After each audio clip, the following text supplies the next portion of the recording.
好，去到單元5市場單元5呢，其實我哋要知道個重點喺邊度呢？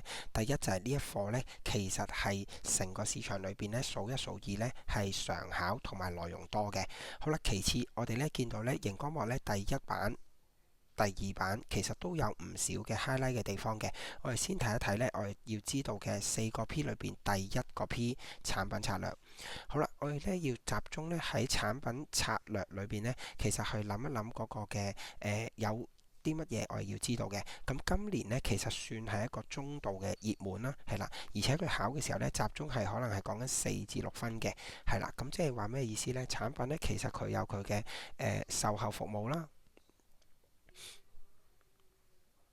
佢亦都有佢嘅款式啦、功能啦、型號啦、大細啦、品牌啦，其實有好多呢啲我哋逐段寫，呢啲全部都係唔同嘅策略，已經係 point 嚟㗎啦。咁通常呢，佢講嘅時候呢，我最擔心大家呢就係唔係個產品啊，而係嗰個行業係服務業嘅話呢，大家要小心啲。係啦，舉個例子，如果旅行團呢，其實佢可以係安排個行程啦、住宿唔同啦、導遊係唔同啦，或者係酒店啊，或者係即係嗰個嘅航班係唔同啦。嗱，所以咧，我哋講緊服務業嘅時候，如果寫產品策略咧，就要小心啲啦。呢個咧係今年嘅熱門嚟嘅。好啦，其次咧就係講緊呢一個叫做影響定價決定嘅因素，即係4P 裏邊第二個 P。原來定價策略咧，其實我哋係要寫咧考慮啲乜嘢嘅？我哋考慮有呢個 keywords 嘅，係啦。咁啊，考慮啲乜嘢？同時咧，你最後咧考慮完之後咧，你要講明咧佢係定一個高定係低嘅策略嚟嘅，係啦。咁所以咧呢一度咧，記住，其實佢除咗成本啦，除咗一間會講到嘅可能係市場結構啦，或者消費者嗰個嘅彈性之外咧，其實呢啲都係考慮定價因素咧裏邊要考慮嘅嘢嚟嘅。咁因為最近呢，其實都係講緊呢，係2、3年出過，咁所以你話係出丙部嘅機會其實唔大嘅，係啦，咁反而呢，會覺得呢，可能係月部啊，有時呢，可能4分啊咁嘅題目呢，就機會係大啲啦。咁記得定價嘅因素呢，其實係問緊考慮啲乜嘢嘅。好啦，新產品定價因素呢，因為上年出咗啦，咁其實呢，可以話係一個比較冷門嘅嘢啦。咁所以呢，記得如果佢問定價因素嘅時候呢，你就唔好將嗰啲乜嘢撇油性定價嗰啲策略呢擺落去啦，因為呢個只係針對新產品嘅啫。咁今年係冷門嘅。後面啦就係第3個 P 分銷策略。分銷嘅定義呢，就係令客戶得到產品或者服務嘅方法。好啦，咁呢一度呢，我會話有一個比較熱門嘅地方呢，要注意，就係呢直接同間接分銷。直接分銷呢，就係講緊自己去做，咁間接分銷呢，就係委託於他人去做。咁究竟比較有乜嘢嘅原則呢？咁呢度呢，記得喺考 DSE 之前一定要去溫熟佢啦。例如對產品嘅熟悉啦、接觸嘅客戶群啦，呢一啲呢，或者對產品營銷嘅監控啦，咁呢啲全部都係要知嘅。咁我哋呢會喺呢一段影片嘅後段呢去同大家重溫嘅。好啦，第4個 P 啦，就係講緊推廣。推廣策略呢，其實都係離唔開呢賣廣告啦，或者係直接行銷、間接行銷啦，同促銷嗰幾個 point 嘅。咁呢一度呢，我哋講緊嘅策略啦，大家去溫嘅時候呢，呢一年呢都係要注意，因為佢基本上差唔多呢係隔年都會出嘅，係啦。咁最後呢，就係比較優缺點，咁好多年未比較過啦。當你進行比較嘅時候呢，你不妨諗一諗，究竟佢同成本效益有冇一個嘅比較嘅重點呢？其次就係佢能唔能夠喺短時間接觸面係更加多嘅呢？讓到好多人能夠嘗試到新嘅嘢嘅呢？咁呢啲呢都係可以係進行一個比較嘅，係啦。咁喺呢一度呢，我哋呢細緻啲，而家呢逐個部分呢去溫一溫啦。嗱，咁咧我哋講緊市場銷嘅第5課啦。咁頭先提過啦，就係新產品嘅定價策略。咁係啲乜嘢呢？嗱，其實定價策略呢，我哋係以前我哋係有一 part 嘅，就係叫做呢定價嘅時候嘅考慮因素啊。咁啊分為內在外在啦。咁但係記住，針對新產品呢，其實得2個 point 嘅啫。第一個就係撇油性定價策略。第二個就係滲透性定價策略。好啦，呢2個策略嘅 keywords 即係解釋係乜嘢呢？一個你係要講話最初係點樣啊？高價。一個呢就係最初以低價，係咪咁啊嘅方向？咁更加重要呢，就係其實你要寫埋個原因。第一個咧就係希望你定咁高嘅價咧，係價格敏感度低嘅消費者，而且係為利潤嘅。咁利潤另外一個相對嘅就係為咗市場佔有率啦。咁所以咧就定個低價，就敏感度高嘅人去購買嘅。好啦，咁呢一個咧就係今年嘅第一個喺第5課嘅大熱門啦。第二個就係咧制定推廣組合策略，咁純粹問個 point，即係要你建議啦。記得建議題一定要講好處，得唔得？好啦，咁我哋睇一睇啦，有幾個 point 嘅喎。第一個咧就係我哋最熟悉嘅啦，廣告。廣告嘅定義就係大眾傳播媒介，好處係乜嘢？快、有效率。傳播嗰個信息，咁記得我哋講親推廣策略咧，一定要係指向咧，你係推廣個產品嘅，得唔得嚇？咁你就唔好話我建議廣告可以用大眾傳媒，可以喺報章落廣告，但係全部冇講過你推廣個產品啲乜嘢嘅嚇。舉個例子，你講佢嘅功能好處。咁呢啲咧就係叫做即係我哋寫文字嘅時候一定要完整作一個建議嘅時候，一定要寫埋你呢一個推廣係點樣做，係要推廣啲乜嘢內容。第二個促銷，促銷記住唔會係長遠做㗎嚇。好啦，咁我哋講一講個定義啦。定義咧就係喺呢一度咧都寫得好清楚啦，就係短期誘因係個 keywords 啦。咁喺當中咧包括唔係淨係即係贈券啊、回贈啊嗰啲㗎，記住試用都係嘅，吸引個人嚟嘗試，以至佢知道個推廣到個產品嘅好處嚇。好啦，跟住第三，公共關係，我哋好多時候咧諗住做慈善，但係我哋記住公共關係嘅 keywords， 我哋通常咧係講緊第一個係保護企業形象，同個形象有關嘅。好啦，咁我哋講嘅例子咧，基本上咧，你亦都可以用一個叫做發佈會嘅例子，就唔好下下都講公益活動慈善啦。雖然本書係咁講，但係我哋記住舉例貼切嘅咧，通常都係發佈會，包括新產品，包括喺當中去澄清一啲事件。好啦，第四，個人銷售啦，第五，直接行銷，兩者好似嘅，但係最大嘅分別，一個個人銷售咧係面對面。同埋着重咧係有份嘅關係嘅，係啦，有好多時候我哋買嘢、買保險、買任何產品推介，好 based on 乜嘢？就係你對佢嘅認識關係。咁哎呀，係啊，呢個經紀咧幫助我哋好多次啦，今次買樓啊、買保險啊都再揾佢啦。呢個叫做個人營銷，係着重親自面對面之餘，仲要建立份關係。但係直接行銷咧都係有互動嘅，都可以去有互動。你講我回應，你講我回應。但係呢度咧，我哋講緊咧，即係可能用一啲基本嘅方法啦，去聯絡啦，咁就未必係當中咧係有一份嘅關係嘅建立嘅，得唔得嚇？咁如果依家講緊帶貨啊、直播嗰啲咧，就係呢一樣啦。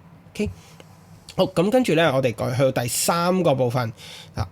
第三個部分咧就係我哋講緊一個叫做sorry 啊，睇一睇，爭啲 miss 咗，就係呢一個直接同間接分銷 ，OK， 直接間接分銷嗰個嘅 point 啦。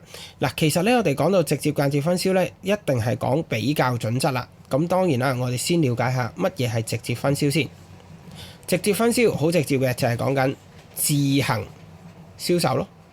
好啦，咁所以咧嗱，你自己寫個秘技啦，就係通常嗰間企業係有生產嘅，仲記唔記得陳 Sir 教過？如果我哋審題嘅時候，一定要第一個問題問：究竟間企業係生產定係服務嘅？得唔得嚇？如果生產嘅，即係佢製造緊啊，應該咁講係製造啊，定製造業定係服務業？咁如果佢生產咧，其實好重要就係你問埋後面就係佢係咪自己賣埋啊？如果係嘅，咁呢個咪叫直接分銷咯，得唔得？好啦，咁咩叫間接分銷咧？就係佢自己生產嚇，但係佢靠其他人幫佢去賣。OK 嚇，好啦，咁呢個其他人咧就係講緊公司以外嘅人啦。OK， 好啦，咁我哋咧就睇一睇，如果自己做有咩好處啊？第一，你可以慳咗成本，所以咧你見到後面係有個笑容嘅。大部分都係講直接分銷嘅好處嘅，你見到咧呢度有5個哈哈笑。好啦，第一個成本，記住成本我哋唔可以就咁答咗就算嘅，一定要強調嗰啲咩係咩成本嚟㗎？佣金嚇，中間人費用得唔得？好啦，第二有咩好處啊？顧客嘅關係，我哋可以得到收集到佢嘅意見，因為你自己生產、自己銷售，接觸到個顧客，第一身並且改善你嘅產品。好啦，跟住下低咧有幾個嘅，咁啊監控係個 keywords 啦，產品專門知識記得唔好擺錯，其實係講緊咧應該係講緊嗰個嘅我哋自己企業嘅產品專門知識係較高，但係如果我哋講緊銷售嘅知識咧，或者專門嘅技能咧咁呢一個 point 咧就應該擺翻落去咧係。即係揾中間人咧，佢哋係專業啲嘅，因為我哋主營係生產，就唔係銷售，同埋客戶群咧都係有啲時候咧，我哋自己未必接觸到。OK， 咁啊，即係譬如嗰啲需要買電話嘅人，其實多數係電信公司會接觸到，就唔係直接揾你嘅，係啦。咁所以喺呢一度咧，你要留意翻呢個 point 啦。好啦，另外咧仲有兩個細項咧，我哋叫做咧，即係由熱門啦，但係就唔係即係最 hit 嘅，咁我哋都好快溫溫。一個咧就係產品層面，其實簡單嚟講就係產品策略，個別嘅產品策略有呢啲字眼嘅。另外就係定價嘅因素，咁呢一個咧喺學校裏邊咧成日都問嘅啦，但係咧其實實在咧呢一個咧我哋有時咧叫做定價策略，咁咧都係有好多時候咧大家咧係會遺忘咗嘅。好啦，咁同埋最後啦，唔同推廣工具嘅優缺點啦，咁我哋先睇一睇。首先咧，我哋望翻啦，就係話個別產品嘅策略咧，其實就喺呢度啦，就包括咗增加產品嘅種類係最直接嘅，唔好講個產品種類，講個外邊嘅包裝、品牌、提升服務質素或者附加服務都可以任你講，其實呢啲就已經係 point 嚟㗎啦。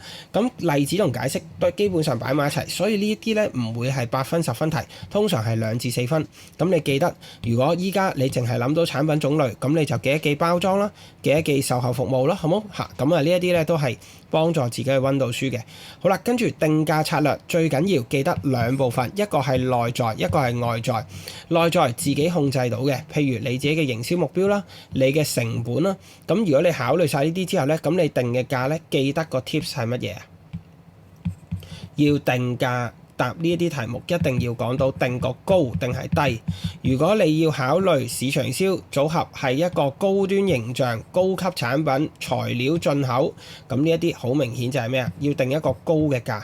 好啦，成本如果係好高咁啊，仲寫個原因啦租金啊、人工都好啦，咁你咪定個高定係低嘅價。你一定要記住，舉例嘅時候一定要講埋係高定係低其中一個。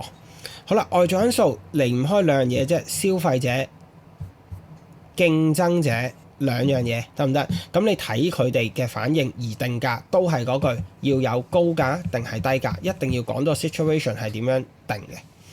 好啦，分銷策略都講埋啦，因為咧我哋頭先講咗產品策略啦、定價策略啦，咁所以唔好少分銷策略。分銷策略再重複一次，唔係直接同間接。分銷策略係3項選1項，係乜嘢啊？密集、選擇、獨家。好啦 ，keywords 自己溫啦，因為呢一個唔係熱門嘅題目，你可以 cap 圖啦。另外，我哋進行一個比較嘅時候咧，咁你要留意翻咧，就係話每一個都有佢嘅成本去考慮啦，同埋咧你想達到嘅目標係咪真係做到嘅？係啦，咁所以呢一堆咧都係一個即係你要考慮嘅。譬如廣告嘅成本通常係高啦，個人銷售就要視乎你嘅員工夠唔夠多啦。好，咁我哋咧剩翻嘅部分咧都好快望一望單元5究竟有乜嘢嘅題目字眼，我驚大家咧認錯啊！咁呢一 part 咧好重要嘅，打醒12分精神啦。第一句佢話啦，除市場推廣外，市場推廣即係其中第4個 P 啦，係咪？第4個 P 啦，試就市場營銷組合啦。市場營銷組合就唔係叫你講推廣咯，佢係4個 P 裏邊產品、定價，仲有分銷呢3個 P。請你舉出元素，即係講個 point 啊！你揀2個出嚟講。去達到一個目的，記住我哋寫文章回應題目一定要係翻個主題扣題，得唔得？好啦，咁舉個例子啦。如果我用產品策略嚟到去答，咁我咪話咯，補救措施係咩啊？應付佢提及嘅競爭，咁我咪去做一啲嘢，譬如產品策略，頭先講過啦，係有做多啲種類啦。做好啲售後服務啦，係比起競爭對手佢冇嘅，咁呢個就已經答緊條題目噶啦。好啦，跟住我哋再落去第下一個啦，嗱咁 get 到啊嗬，嗱通常常犯嘅錯誤咧就係話我哋可能咧仍然搭咗一堆咧，即係除市場推廣外，但係繼續講緊賣廣告啊、個人營銷啊嗰堆嘢啦，咁就錯㗎啦，得唔得？一定係睇清楚個字眼，市場營銷組合就係講緊 4P 嘅。好啦，跟住後面佢話新產品圈住個新字啦，好啦，跟住佢話定價。係咪啊？咁其實佢呢題就好好啦，因為佢已經係俾咗二選一嚟，而且呢題係 hit 㗎嚇今年，所以記住新產品定價嘅策略咧，一定係寫撇油啊市場滲透，咁到時解釋或者建議一定要寫個好處出嚟啦。好，有冇唔清楚呢一度？好啦，再落下低定價時需考慮因素，成句子冇內部亦都冇外部，咁即係任你寫啦，得唔得？好啦，因為8分題，咁所以咧亦都有可能咧呢度成為4分題，淨係出內部嘅，得唔得？咁記住溫熟晒內容之後，一定要用個 case 寫高價定係低價啦。好，下一個指出馬利為戲票建議嘅哪一種定價制定嘅策略。好啦，咁所以喺呢一度咧，你要留意下定價。價格制定嘅策略咧，其實喺當中咧係你要望一望馬利呢一個人佢講咗啲咩啦。好，咁咧佢咧就話電子戲票咧，我哋可以初期高價。咁其實呢一句咧係完全冇即係提及一個新產品。但係其實係個案裏邊有講到嘅，咁所以咧，我哋好多時候見到定價策略咧，就以為一定係內在外在因素啊咁樣成本啊嗰樣，咁答錯晒。呢題係一條好伏嘅題，所以咧得1分嘅啫，係啦。咁check下你有冇認真睇個 case 咯咁所以咧，你基本上初期定價高一定係呢個嘅撇油式定價噶啦，再嚟。支持定價嘅原因其實咪即係佢嘅好處咯你咁樣建議嘅好處係乜嘢啊？咁啊即係問緊撇油性定價嘅好處咯。不過佢拆開3分嚟問。再嚟，除市場推廣外，試就市場營銷組合策略，咦咁似嘅咁其實頭先講過一樣嘅嘢啦。咁呢一題重複咗唔講啦。解釋公司為其產品直接分銷途徑嘅直接分銷嘅途徑3項益處，咁咪即係比較緊間接分銷咯，係咪啊？咁所以咧呢一度咧係基本上咧6分。咁其實呢一題咧應該係叫做冷門嘅題目咁亦都喺過去1-2年出過啦。咁但係咧你都要小心咧，佢呢2年咧都有出咧，咁唔知會唔會冧莊咧出條2分嘅咁自己小心啲。好，跟住再落就係中間人分銷考慮嘅因素，其實我哋冇乜考慮嘅因素嘅，我哋淨係比較直接同間接分銷，所以呢一題咧係幾陰嘅。我哋就話啦，其實佢仍然都係答緊佢揾中間人嘛，即係間接分銷。間接分銷有乜嘢嘅考慮因素喎？即係佢唔係叫你講好處喎，佢唔需要你有立場嘅喎。咁我哋考慮啲乜啊？其實佢基本上都係答翻嗰堆嘢咯，直接定係間接都係考慮呢一紮噶啦。成本係點啊？與顧客關係係點啊？或者你對個產品嘅監控係點啊？專門知識係點？嗱，基本上都係考緊呢紮嘢啦。所以咧，記住，如果你見到一條題目，你係唔清楚佢問乜嘅時候，請你唔好大安旨意第一印象懟晒落去咁你記住，你要攆一攆條題目，佢有時啲字眼係未見過嘅，但係其實都係考緊你之前學嘅嘢嘅啫好少會話突然間出一年咧係完全好深嘅。咁呢一題仲要係丙部，所以再講啦。如果你遇到一啲唔確定嘅嘢喺丙部裏邊，你一定要睇埋另外一題，計一計你個分數，邊一題你真係好有把握攞到嘅，否則丙部就會少咗一個 grade 㗎啦，令你，所以小心揀題啊！好啦，跟住再嚟試就市場推廣組合任何3個元素，舉出一啲嘅方法。好啦，市場推廣組合，咁呢度就唔係 4P 啦，記住，因為市場營銷組合先至係 4P 啊。但係佢直接講推廣組合咧，就已經係講緊乜啊？最低嗰 part 廣告、促銷、公共關係所以呢一題係要好小心。13年出過咁陰嘅題目，15年再出一次市場推廣組合，唔係營銷啊！再講一次，唔係營銷就即係唔係4P 噶啦。咁即係佢齋講緊乜嘢啊？推廣㗎咋。所以記住，推廣組合咧係一個好熱門、好熱門嘅課題嚟㗎。咁所以咧，你望一望咧呢一度啦，2024年其實係仍然都係一個好 hit 嘅狀態。咁啊，留意翻會唔會出4分啦？温好佢啦。好啦，咁跟住再望翻咧後面啦。咁咧佢又推廣組合外啦嚇，推廣組合外 OK。好啦，咁大件事啦，上面原來已經講咗一個譬如係廣告嘅嚇，咁跟住咧你見到啦，如果佢做咗呢一個嘅策略之後，我哋點做啊？佢就希望你舉其他策略，咁即係又望翻呢一度，佢可能就唔想再用促銷或者唔想再用廣告，佢就想你搭其他嗰幾樣啦，得唔得？所以千祈唔好温漏，再一次講要温埋個人營銷嚇、直銷嗰啲嘅 point 啦。OK， 好，咁咧單元5俾心機，因為佢係重中之重嚟嘅。